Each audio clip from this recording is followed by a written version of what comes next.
Hello, guys and gals, girls and guys, people and stuff. We have an interesting one for you today. So I was on a plane ride, right? Plane going from, first I went from Kuwait to Dubai, and then it was like a 6 hour flight from Dubai to Venice, or Austria, where I then drove to Hungary, where I'm staying at my parent-in-law's house in Hungary. It's fantastic. Hungary is beautiful. But on that plane ride, I watched a show called George and Tammy, or Tammy and George, or I'll put a picture up right here at about 32 seconds into the video.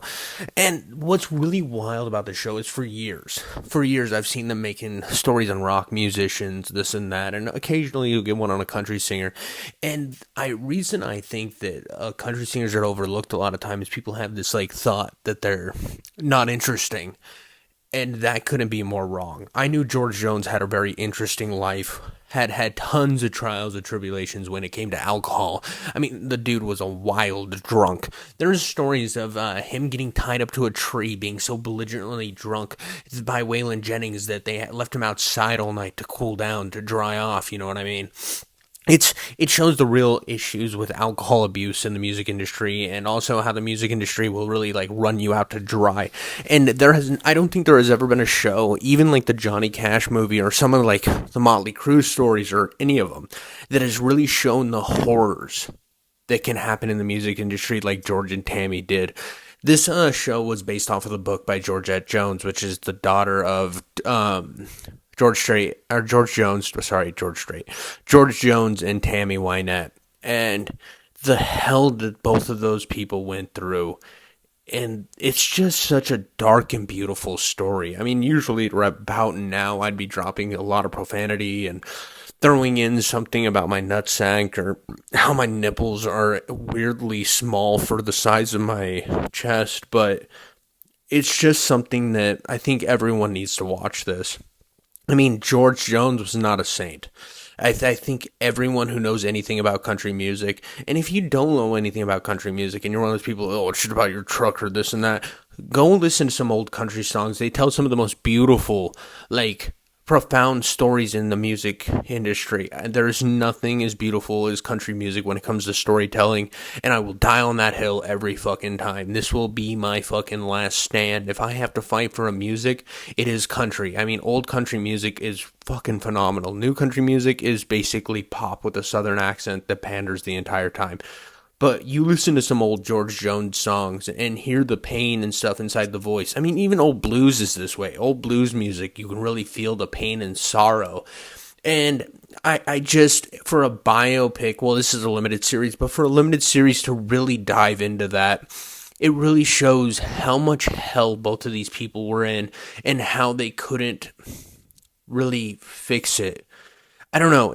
There was something that put me through like the trials and tribulations of emotions going through this. I know I already said the tribulations. I'm making myself sound smart, but then not using a thesaurus to actually come up with anything more entertaining than just saying the same thing over again.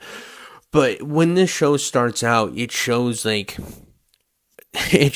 a young innocence meeting just this broke down man, and it shows like there's this thing where women are always trying to fix men. It's been well known. I mean, every woman will find a guy that, and you're like, why are they with them? And it's because they think they can fix them. And you see George in this beat down piece of shit state, and you're like, she's going to be trying to fix him. And you think that it's going to go one way, and it goes so much worse than you can ever imagine. And it's so sad. See, people talk about this type of shit with like Whitney Houston, and I'm hoping they do her shit well, because Whitney Houston had like a tough life. And I mean, even the movie Cadillac Records really gave kind of put a light on Etta James, even though Beyonce was fucking awful in that role. She was so bad as Etta James, it was insulting. I lost so much respect for Beyonce for her dog shit portrayal of Etta James, so that I will never respect her for that.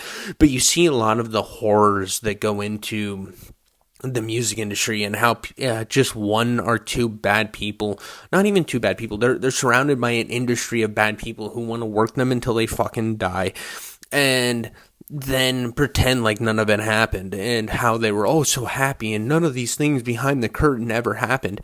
And sometimes you gotta peel that curtain back and look into the devil's eyes and realize like the problems in our world and the problems with the entertainment industry. It kind of puts me in a position where I've seen other biopics and I know that I've seen a lot of this before, but at the same time, there's something different about this love story. It's about it's about love and loss and belonging. It is a pure love song that also is a song about loss. The whole show, it just encompasses the greatness that is there between two legends, but also all of their flaws, and not afraid to put a spotlight on their flaws and show the darker side of things. I just, the moment I put the first episode on the plane, I watched the first episode from Kuwait to Dubai, and instantly I was hooked. Instantly I was engaged. And each episode was more and more intriguing. And the performances from the two stars, the chick is from, you can look up George and Tammy on IMDb. You'll definitely see that, who plays the characters. I don't know their names off the top of my head. I do know you get to see what's her face's Tataz in Lawless, and I was like, already like her as an actress because she has great assets, not just in her breasts, but also in her ability to really steal a performance. But then the other guy who played Elvis in Elvis and Nixon, he's also played, like, he was in Knives Out. He's been in a lot of stuff. I always loved him as an actor. Anytime I see him in any things, I know that's kind of crazy when I can't think of his name off the top of my head. But every time I see him, I know he's going to give a hell of a performance. And he actually looked the part of George Jones. He played the part of George Jones. Him as Elvis, he really played Elvis well, but he never looked like Elvis. This part, he looks the part. He has that same, like, look to him, that really rugged, broke down man look, which George Jones always had, but still being incredibly cool. And everything about each performance in this was really, really well done. I mean, even the weaseliness of some of the characters and the real kind of aesthetic of that 60s housewife on some of the other characters, it just really worked. And the tension in some of these scenes can be cut with a knife, but it's never so bad that you're so uncomfortable that you need to stop watching, or so over the top that you're like, okay, I don't buy this. It all flows well, and it's rare for me to say that a modern show does this, because a lot of times I'll watch this shit and it'll be so cartoonily over the top. And I mean, there are some characters like that, but they weren't too over the top to where I couldn't suspend my disbelief for it. I do think the one gripe I had is the one character who is George Ritchie, I think it's his name. He's Richie in the show, and I like that actor, but I felt like he played the part a little too easily at times and a little too coy. I felt like maybe he could have been a little bit better portrayed. Even though I do love that actor, I think that it could have been a little better. I've never seen a lot of interviews with Richie and stuff in real life, so I couldn't tell you exactly how perfect it was. But that's all I wanted to say for you guys today. Really give you a rundown and a review of this show. I know that this isn't probably my most entertaining video, but I wanted to be as upfront as possible. And this show is definitely a 9 out of 10 for me. So go check it out. Thank you so much for watching. Leave a comment, subscribe to my channel, and keep around. I'll have tons of more wild stuff. Sometime I'll do show reviews. I'll do tons of video game stuff like always. And as always, I love you guys. Catch you later.